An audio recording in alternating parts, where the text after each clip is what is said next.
Bismillahirrahmanirrahim.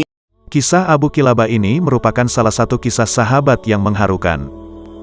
Dari kisah Abu Kilabah ini kita bisa belajar bagaimana mensyukuri apapun yang kita miliki dan tetap bersabar dengan apa yang menimpa kita. Diriwayatkan oleh Ibnu Hibban dalam kitab Ats-Sikat, kisah ini diriwayatkan dari Abdullah bin Muhammad. Ia mengatakan, suatu hari, aku pernah berada di daerah perbatasan, wilayah Arish di negeri Mesir. Aku melihat sebuah kemah kecil, yang dari kemahnya menunjukkan bahwa pemiliknya adalah orang yang sangat miskin. Lalu aku pun mendatangi kemah yang berada di padang pasir tersebut untuk melihat apa yang ada di dalamnya. Kemudian aku melihat seorang laki-laki. Namun bukan laki-laki biasa, kondisi laki-laki ini sedang berbaring dengan tangan dan kakinya buntung, telinganya sulit mendengar, matanya buta, dan tidak ada yang tersisa selain lisannya yang berbicara.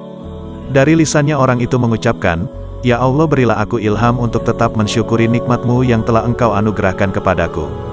Dan Engkau sangat muliakan aku dari ciptaan-Mu yang lain." Kemudian aku pun menemuinya, dan berkata kepada orang itu, "Wahai saudaraku, nikmat Allah mana yang engkau syukuri?" Kemudian laki-laki pemilik kemah itu menjawab, "Wahai saudara, diamlah. Demi Allah, seandainya Allah datangkan lautan, niscaya laut tersebut akan menenggelamkanku, atau gunung api yang pasti aku akan terbakar, atau dijatuhkan langit kepadaku yang pasti akan meremukkanku. Aku tidak akan mengatakan apapun kecuali rasa syukur." Aku kembali bertanya, "Bersyukur atas apa?" Laki-laki pemilik kemah itu menjawab lagi, "Tidakkah engkau melihat Dia telah menganugerahkan aku lisan yang senantiasa berzikir dan bersyukur? Di samping itu, aku juga memiliki anak yang waktu sholat ia selalu menuntunku untuk ke masjid dan ia pula yang menyuapiku. Namun sejak 3 hari ini dia tidak pulang kemari. Bisakah engkau tolong carikan dia?" Aku pun menyanggupinya dan pergi untuk mencari anaknya.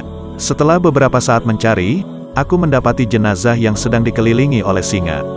Ternyata anaknya laki-laki itu sudah dimakan oleh singa. Aku pun bingung bagaimana caraku untuk mengatakannya kepada laki-laki pemilik kemah itu. Aku pun kembali dan berkata kepadanya, "Wahai saudaraku, sudahkah engkau mendengar kisah tentang Nabi Ayub?" Laki-laki itu menjawab, "Iya, aku tahu kisahnya." Kemudian aku bertanya lagi, "Sesungguhnya Allah telah memberinya cobaan dalam urusan hartanya. Bagaimana keadaannya dalam menghadapi musibah itu?" Ia menjawab, "Ia menghadapinya dengan sabar." Aku kembali bertanya, "Wahai saudaraku, Allah telah menguji Ayub dengan kefakiran. Bagaimana keadaannya?" Ia menjawab, "Ia bersabar." Aku kembali bertanya, "Ia pun diuji dengan tewasnya semua anak-anaknya, bagaimana keadaannya?" Ia menjawab, "Ia tetap bersabar." Aku kembali bertanya, "Ia juga diuji dengan penyakit di badannya, bagaimana keadaannya?" Ia menjawab dan balik bertanya, "Ia tetap bersabar.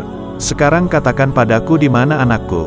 Kemudian aku berkata, "Sesungguhnya putramu telah aku temukan di antara gundukan pasir dalam keadaan telah diterkam dan dimakan oleh binatang buas. Semoga Allah melipat gandakan pahala bagimu dan menyabarkan engkau." Kemudian laki-laki pemilik kemah ini mengatakan, "Alhamdulillah, yang dia tidak meninggalkan keturunan bagiku yang bermaksiat kepada Allah sehingga ia diazab di neraka." Kemudian ia menarik napas panjang lalu meninggal dunia. Aku pun membaringkannya di tangannya dan berpikir apa yang harus aku perbuat. Aku sendirian dan bagaimana aku mengurus jenazah ini. Kemudian aku tutupi dengan jubahku dan beberapa saat kemudian lewat 4 orang laki-laki mengendarai kuda. Mereka berkata, "Wahai saudara, apa yang terjadi padamu?"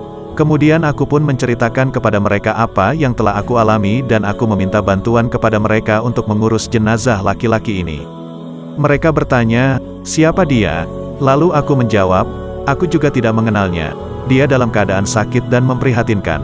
Kemudian keempat laki-laki ini meminta untuk membuka penutup wajahnya, karena mungkin salah satu dari mereka mengenalnya. Ketika aku membuka penutup wajahnya, tiba-tiba mereka tersentak, lalu mencium dan menangisinya, dan berkata, "Subhanallah, wajah yang senantiasa bersujud kepada Allah. Mata yang selalu menunduk atas apa yang diharamkan Allah. Tubuhnya selalu sujud tatkala orang-orang dalam keadaan tidur." Aku pun bertanya, "Kalian kenal dengan laki-laki ini?" Mereka menjawab, "Engkau tidak mengenalnya." Aku menjawab bahwa aku tidak tahu siapa laki-laki ini. Kemudian mereka berkata, "Ini adalah Abu Kilabah, sahabat dari Ibnu Abbas." Laki-laki ini, pernah dimintai oleh Khalifah untuk menjadi seorang hakim. Namun, ia menolak jabatan tersebut. Perlu diketahui bahwa jabatan hakim atau kadi ini adalah suatu jabatan khusus, di mana mereka akan mengatur hukum dan menentukan hukum di antara manusia. Ini merupakan jabatan yang mulia pada saat itu. Namun, Abu Kilabah menolaknya dan pergi ke wilayah Mesir hingga wafat dalam keadaan seperti ini. Kemudian Abdullah bin Muhammad bersama 4 laki-laki tadi pun memandikan, mengkafani, dan menyalatkannya, sebelum akhirnya memakamkan beliau. Dikatakan dalam kisah lain bahwa Abu Kilabah ini adalah sahabat Rasulullah terakhir pada masa itu, sehingga Khalifah ingin menjadikannya seorang hakim. Wallahu a'lam.